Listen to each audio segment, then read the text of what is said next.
Hello and welcome to the farm. I'm Jason Jackson and this is the Southland Organics Poultry Biosecurity YouTube channel. Today I want to talk to you guys about some maintenance tips to get ready for the hot weather that's coming. But I want you all to understand that what I'm telling you today is not necessarily something new, it's more of a reminder than anything.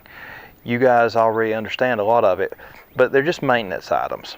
And really the best time to do maintenance for your farm is when it needs to be done, whenever it needs to be done. I don't really like to even dictate that this is hot weather maintenance items, but preparing your farm for hot weather, you know that there's certain stresses and certain things that your equipment is going to deal with more so than others.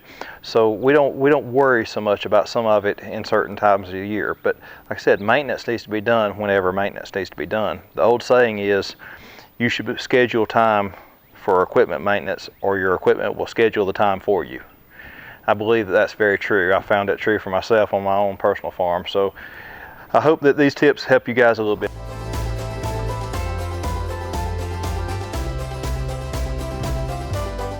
I'm going to start right here talking about louvers and fan shutters. If you guys don't wash your fans after every single flock, a lot of people only wash them once a year. But let me tell you, coming into summertime, your louvers and your shutters need to be washed and clean. It'll actually help a good bit with reducing the amount of friction that the air creates as it flows over that, so you'll actually increase efficiency and wind speed. Now, that also equates to power savings because the fans aren't having to work quite as hard to produce that amount of cooling power. So they'll actually save you a little bit of money. So this maintenance item will help save on wear and tear and electricity, and also make them function better if they're clean. All right, so when coming in hot weather, wash your fan shutters, your fan louvers, make sure that they're all functioning well, and check them out. You know, go through and check those things.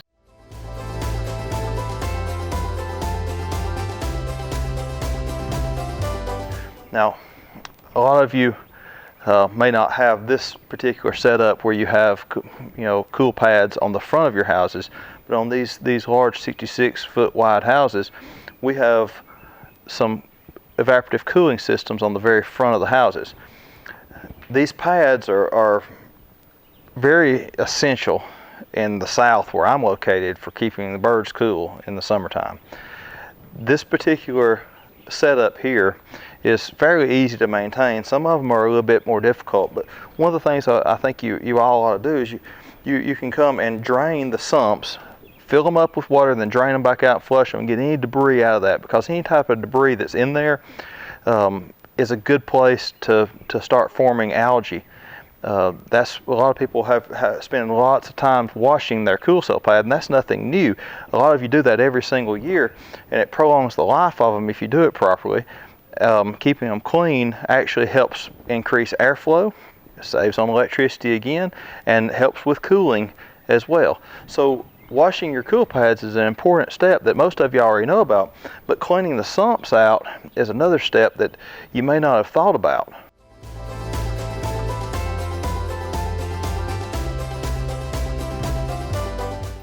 Another thing, inside your houses, most of you are constantly taking a look at different types of setups as far as making sure your ventilation is correct, but one thing you want to ensure is that your vent boards are sealing up tightly.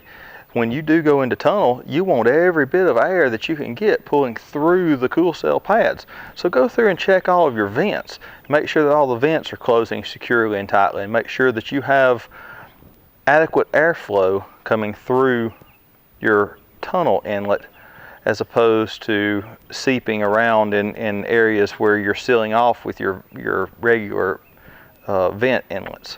So check all those, go through the house and make sure that you're pulling the maximum efficiency of air through your cooling pads. It's a very important step in getting your birds the maximum cooling out of what you have. These tips are things that, like I said, many of you are already doing. Just kind of giving you a little bit of a reminder. I hope that this makes your hot weather go a little bit better. Thank you and have a great day.